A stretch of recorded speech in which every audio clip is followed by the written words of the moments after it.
Get ready, Ohio. FanDuel, America's #1 sportsbook, is coming to the Buckeye State. And to kick things off, you can get started with $100 in free bets as an early sign-up bonus. Plus, when you sign up today with promo code OhioSB, you'll be all set for when FanDuel goes live in Ohio. Then you can bet on all your favorite teams and all your favorite sports with $100 in free bets. Just download FanDuel's top-rated sportsbook app. It's safe, secure, and super easy to use. Ohio, this is your chance to get in on the action. Join today with promo code OhioSB. Make every moment more with FanDuel, official sportsbook partner of the NFL.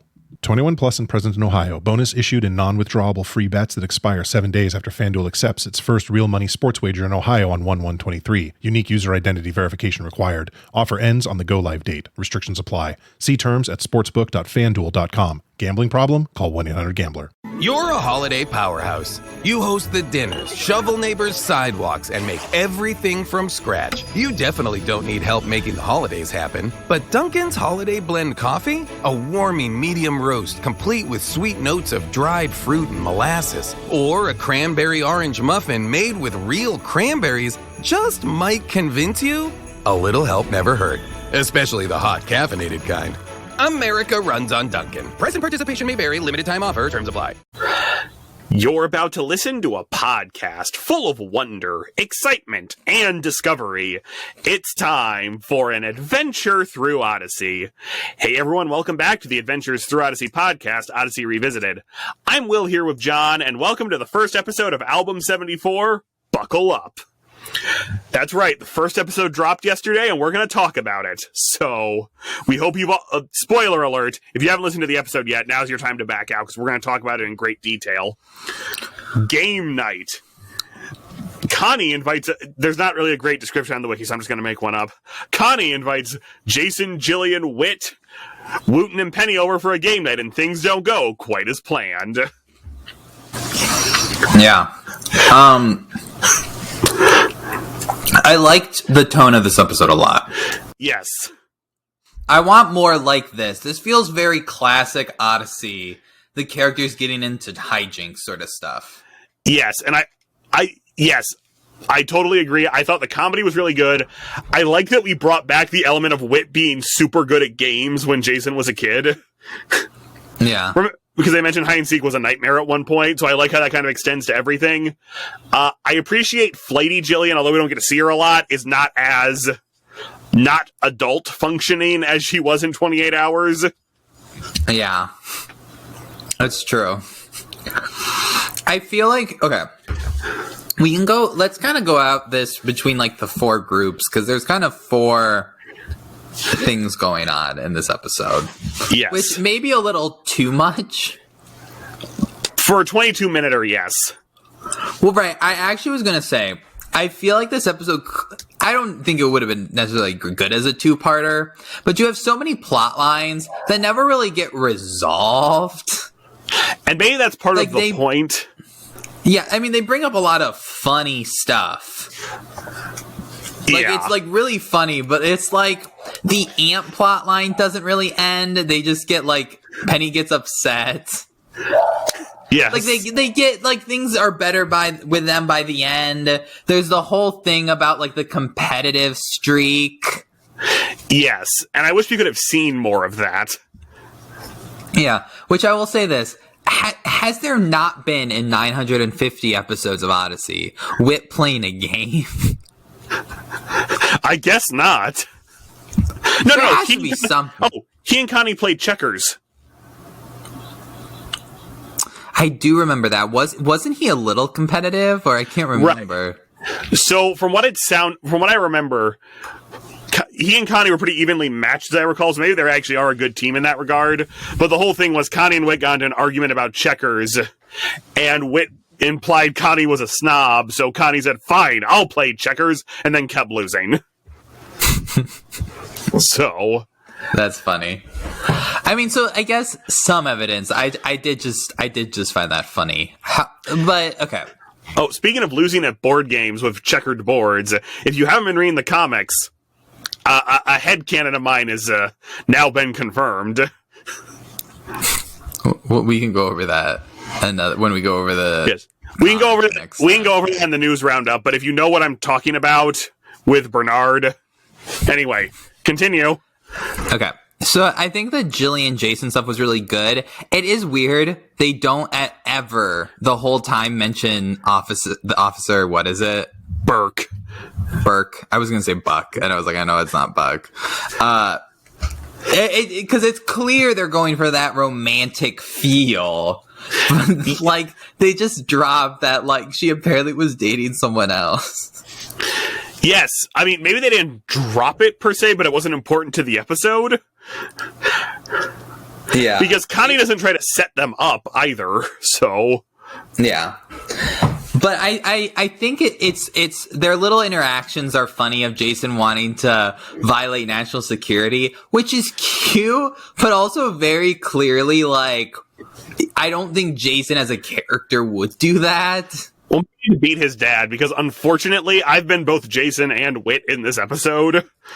Yeah. Where I would 100% ask someone if they could violate national security if it meant we could win at trivia. Yeah, I guess he could since it's his dad, and I guess everyone there knows but Penny and Wooten. Yes, which...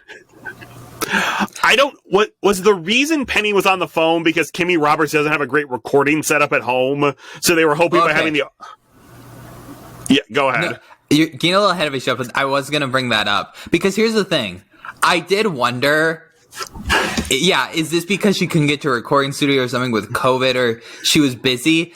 But I will say, it's a very funny bit, I feel like. Yes, Penny on the phone screaming about the aunt is very well done. Yeah, so if it was like, we have to get around this, I think it's pretty funny. I would agree. To go back to where we were, very beginning of the episode, they bring back the character saying, "Hi, this is so-and-so," and I was wondering, have they pitched Katie Lee's voice up at all? Maybe you mean at the very beginning or the end? Well, both, actually. Well, at the beginning it was Connie, and that's what's kind of like shook me, because I'm like, it may have been re-recorded, but like, it's like, that's a very like classic Odyssey bit to be like, hey, like, are you ready for an adventure? It feels like we have not gotten that. Right. It's probably happened recently, but like, it feels like it's been a while. Or like it doesn't happen often. It feels like something they're trying to phase back in. And because also I'm bouncing back and forth listening to the older episodes as well. And Connie's voice just sounds, and I get it's been 20 years, but I'm like, that sounded not just like it's been 20 years, but they physically pitched it up in editing. Yeah. And maybe, I mean, this had a very classic Odyssey feel. Yes. Yeah, so this episode feels like it has a classic Odyssey vibe. You know, I think like the little competitive story, I think like some kind of like zany sort of stuff happened. Let me say this though. I think this is a very good episode. I want more episodes like this. There were a few things I think overall were a little weird. Yes. With it. I think... At Jiffy Lube, it's our job to make car care make sense. With personalized service reviews that swap the car talk for straight talk, so you know what your car is telling you and what to do about it. Putting you in the driver's seat of car care? That's a job for Jiffy. Get ready, Ohio. FanDuel, America's #1 sportsbook, is coming to the Buckeye State. And to kick things off, you can get started with $100 in free bets as an early sign-up bonus. Plus, when you sign up today with promo code OhioSB, you'll be all set for when FanDuel goes live in Ohio. Then you can bet on all your favorite teams and all your favorite sports with $100 in free bets. Just download FanDuel's top-rated sportsbook app. It's safe, secure, and super easy to use. Ohio, this is your chance to get in on the action. Join today with promo code OhioSB. Make every moment more with FanDuel, official sportsbook partner of the NFL. 21 plus and present in Ohio. Bonus issued in non-withdrawable free bets that expire 7 days after FanDuel accepts its first real money sports wager in Ohio on 1/1/23. Unique user identity verification required. Offer ends on the go-live date. Restrictions apply. See terms at sportsbook.fanduel.com. Gambling problem? Call 1-800-GAMBLER. You're a holiday powerhouse. You host the dinners, shovel neighbors' sidewalks, and make everything from scratch. You definitely don't need help making the holidays happen. But Dunkin's Holiday Blend Coffee? A warming medium roast complete with sweet notes of dried fruit and molasses. Or a cranberry orange muffin made with real cranberries just might convince you? A little help never hurt. Especially the hot caffeinated kind. America runs on Dunkin'. Price and participation may vary. Limited time offer. Terms apply. Wit gets uncharacteristically a little angry at them for asking about the thing. Like when he finds, it's like some kids were doing an experiment and it hit me in the eye or like in the face or something. So I agree that was a little bit of a burst. He might have been trying to respect Connie's rules. He might have been a little embarrassed and didn't really want to talk about it. And, they were being maybe a little more aggressive than they needed to be. I think if it had been something a little more embarrassing, I would have bought it a little more. I guess that's true. What would have been like, more? oh, a kid did something dumb. It's like, that's not, That probably happens at Wit's End all the time. I do feel like, and I mentioned this briefly, that a lot of the storylines feel a little, like they don't have a lot of conclusions. Like, okay, the storyline is really Connie's, and you can kind of sense that because Connie's having these real weird rules, and clearly, like, that's where the end of the story is going to reach, is something with the rules. Right. Well, I also thought maybe part of that was we've just come off 28 hours and Connie just wants to be away from all of that for a bit. Because I don't think there's anything wrong with saying, hey, it's okay to have an event where you don't talk about the stresses in your life. Well, except it's weird the extent she goes on about it. Like if it had come, and it's like a kind of a little zany Odyssey idea to have like the pre-established rules. Yes. But I think the thing is going to like saying Peter, can we not like talk about this like stressful things? Let's just have a fun night. And that's kind of how it got brought up, would feel a little more natural, but it's clearly like building up like, people are there for you. Like you can like rely on people and like have community with each other that can like help us through our difficult times. Yes. But it is just weird because I think the competitive stuff is like way more like the competitive stuff and the stuff with Connie and Penny is like more engaging and fun and is more at the forefront for like 70% of this episode. Yes. And so the conclusion is just like, oh, we don't need to worry about that stuff. Let's just all have fun together, which isn't bad, but it's just a little like, it's like, I wish it would have at least been resolved, like them talking like, we're good, everything's okay. Yeah. I mean, maybe what they could have done is Connie invites a boy she met on a dating app, and it turns out to be some government agent, so Jason and Jillian have to do some spies in disguise stuff. Well, but I don't even think I needed that. I'll say this, though. I can sympathize with Connie that it was a rough week. I think the car damages is something that's like, yeah, that's like that, because the episode gets kind of real at the end. Yes, like and that's a car point. We'll get back to it. Yeah, keep going. Like the thing with the car, the thing with Jules, I'm like, yeah, that's like really heavy. But then they kind of go for this joke of Dreams by Constance, which hasn't been mentioned, I think, in a while. Right. Oh, so like, this probably years. So I just want to let everyone know this, because you should go buy these. On Katie Lee's website, she sells Connie's candles, which are Odyssey scented candles, but I loved that, because it feels like a business she would make up on the show. Yeah, that actually does feel like a business she'd make up on the show.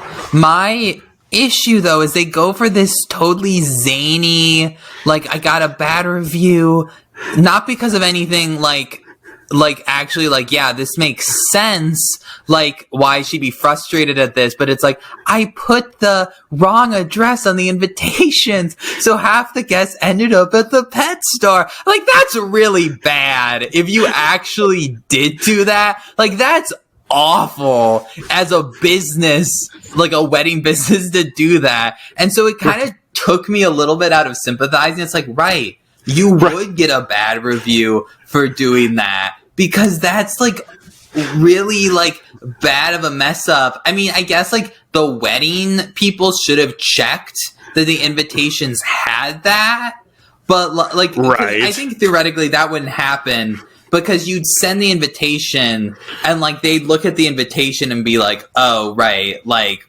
that's the wrong address. But like presumably it's not even the number. It maybe had been the street. It's not like a number or two off. It seems like it's a completely different reality to be at like a church or like a event space to a pet store.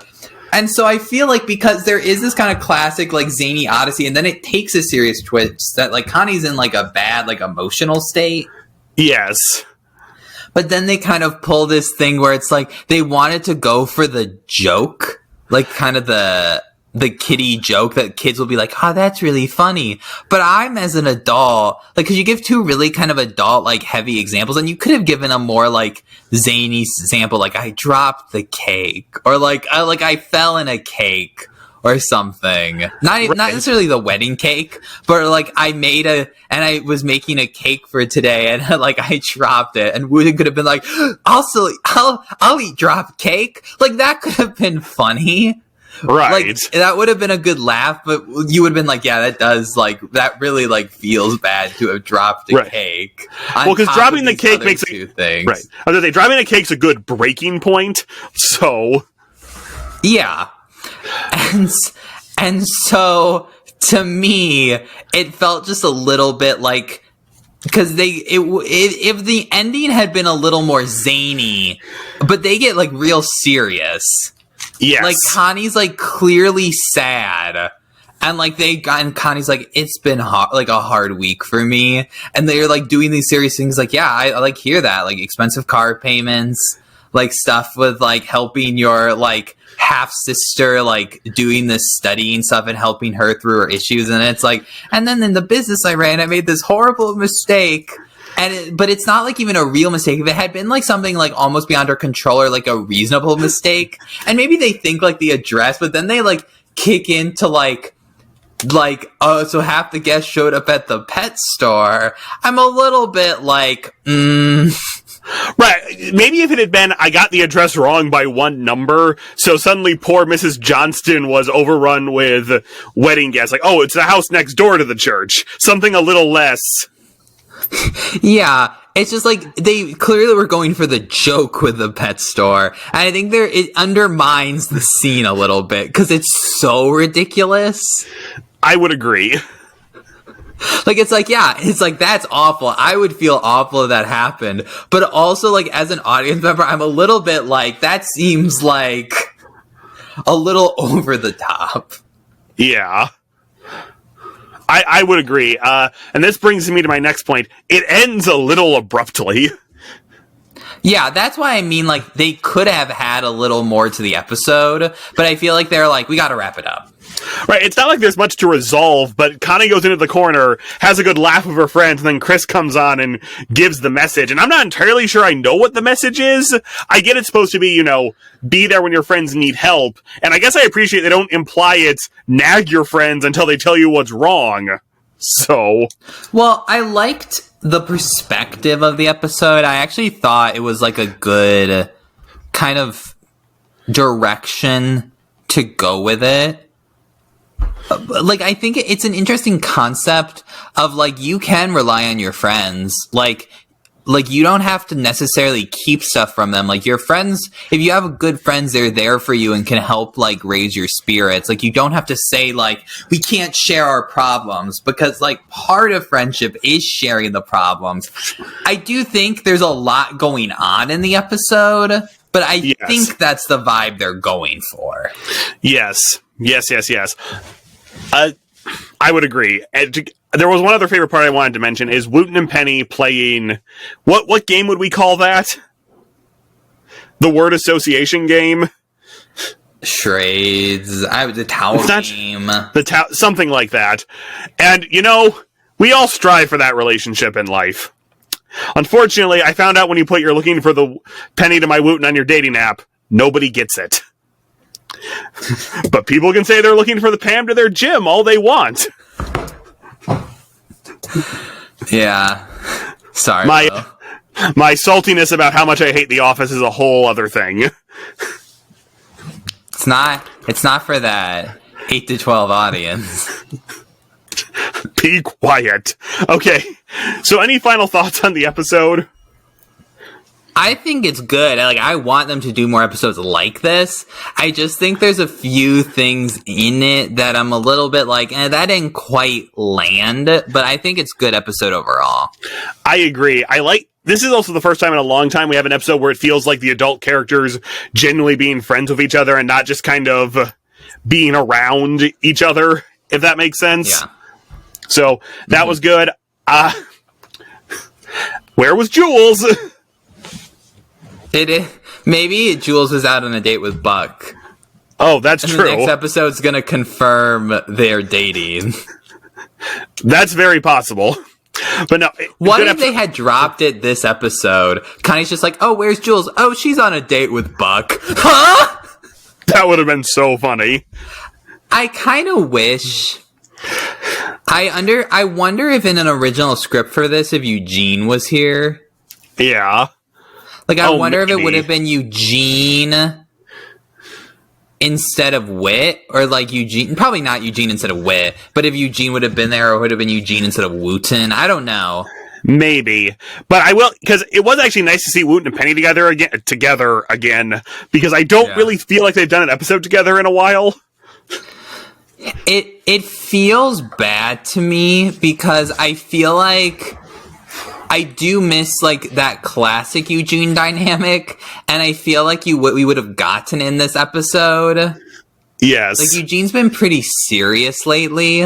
Eugene's a little zany, freaking out sort of stuff. I would agree with that. Has been gone for a while, and it would have been nice to see it, but obviously, right. Ryan passed, and that couldn't happen, but... Yeah, so we will see. But that wraps it up. We'll see you next week for the next episode. I don't actually know if they've said what it's going to be. And then we'll have an episode live from Munich. Let me say this. Just so the audience knows, the episode will not be live, and we probably will not record an episode in Munich. I mean, but what if it's a banger? Look, if there's a blizzard and we're snowed in the hotel, maybe. We'll just do it on the train. The train? That's going to be horrible for the sound. People already complain about our sound. That's true. We don't need European rail in the background. All right. Well, we'll see you for our next episode, which will be posted shortly after this one. I'm Will. I'm John. We'll see you next time. Whether it's Kroger's Simple Truth Turkey or mac and cheese with Murray's English Cheddar or pie made with fresh Cosmic Crisp apples, there are many dishes we look forward to sharing during the holidays. And Kroger has all the fresh ingredients you need to turn today's holidays into tomorrow's memories. Kroger, fresh for everyone. Choose from a great selection of digital coupons and use them up to 5 times in one transaction. Check our app for details. Kroger, fresh for everyone. You're a holiday powerhouse. You host the dinners, shovel neighbors' sidewalks, and make everything from scratch. You definitely don't need help making the holidays happen. But Dunkin's Holiday Blend Coffee? A warming medium roast complete with sweet notes of dried fruit and molasses. Or a cranberry orange muffin made with real cranberries just might convince you a little help never hurt. Especially the hot caffeinated kind. America runs on Dunkin'. Price and participation may vary. Limited time offer. Terms apply.